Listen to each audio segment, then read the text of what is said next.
despised her mistress. Now look what you got me into. This is your husband. Amen. This is no honor. People gonna look at me all crazy now. They didn't believe no surrogate back then. Come on, y'all. Remember, this is a big deal. How can I have this seed and then he, my husband, he's your husband? See, Hagar wasn't stupid. She wasn't a dumb woman. That's how I know she wasn't crazy. She thought about all those things for real. And that's why some of these other women, you better think about this stuff. He's not leaving his wife for you. Come on. Come on. He's not leaving his wife for you.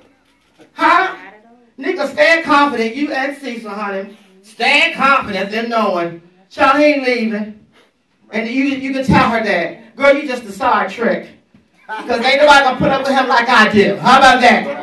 Ain't nobody going to put up with his foolishness like I do. You get married, girl, tell all them little floozies on Facebook, he's mine. You can say it now because he ain't going nowhere. How about that?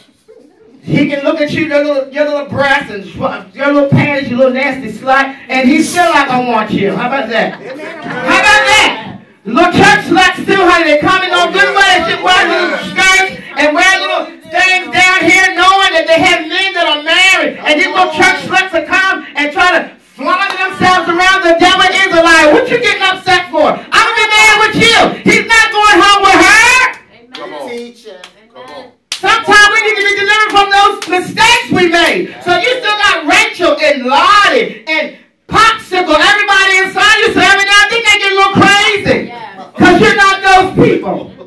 Same thing with the nigga. Come on. Come on. Amen. Come on. This is good. So Hagar. Oh, yeah.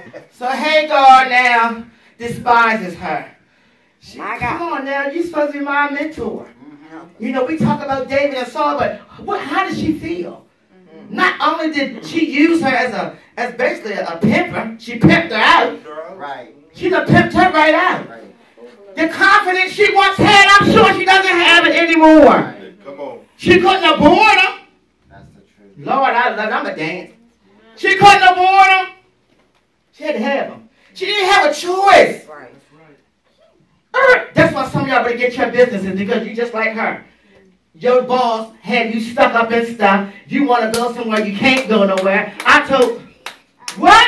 Y'all better learn how to get your own business. Use the scripture. He gave us power. That means ability to know how to get well. You don't have to run after it. You got to pray for it. It's already inside of you. And we sit up with bad excuses. We sit up with no confidence because the boss treats us like trash. Come in here. You ain't going to church. Come in here. You can't do that. Come in here. And we must like it. We must like it. Because we continue to do it. I told him, I said, how much was that little job you had? How much you brought home? He told me that. So you know it's always something coming, honey, when I ask you a question. I don't already got it. You know how it rolls. I said, do you not know your God-given passion, what you love to do, that little 20-hour job, you know if you do just three 1-hour massages, you almost pass what you made anyway. And the only thing, guess what? You don't get no taxes taken out of that. That's right. Till the end, till you turn it in. See with the corporation, you ought to do your knowledge. You don't. They don't take taxes out of that. If you don't spend it, then you pay taxes. Teach it. Right. I said, 3 hours of what you do, you're gonna almost make what you brought home, because it ain't what you made. Right. What you brought home from working 20 hours. Working 8 to 8. Then they make you get back up and work the next day. The devil is a lie. Don't that sound crazy? Honey, if we do the same thing and think we'll get different results, somebody said we're insane. All right, let's move. So now she despised her.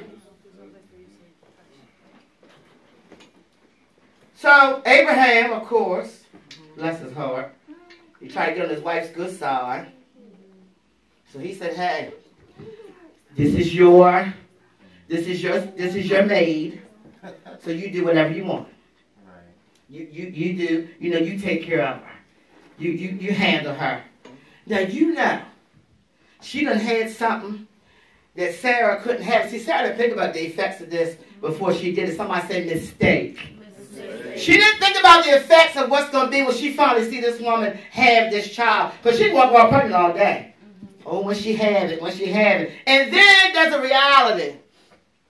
And that's what we forget, y'all. We forget the reality of some of the stuff we allow to go through. Certainly Sarah didn't think about what she was going to feel when she had this baby. So now Abram trying to get on her good side. Yeah, you go ahead and take care of her. The Bible says, and she dealt with her harshly. She was mean to her. You told her to do it. Right. And now you mean to her. But you said God said it. You said God closed you up. So this is what we got to do. But you said God said it.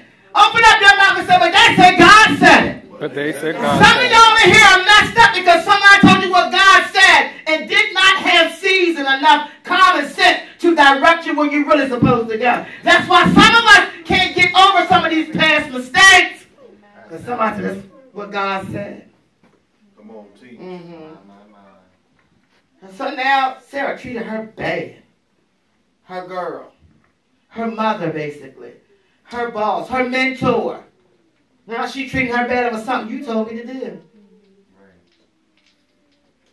You didn't say how bad she. I could imagine she just taunted her and said names about her. You know she was dark because she was an Egyptian. Probably all call her Sangabos and stuff. Well, you know Abram really don't want you, right? Y'all know how y'all do. You know Abram really doesn't want you, right? We just used you for our child. I can only imagine because it had to be bad. She ran away. Amen. Can you imagine what she said to her?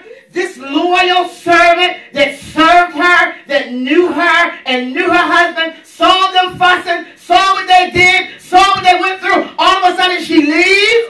The Bible says she fled. Honey, she got up out of Dodge.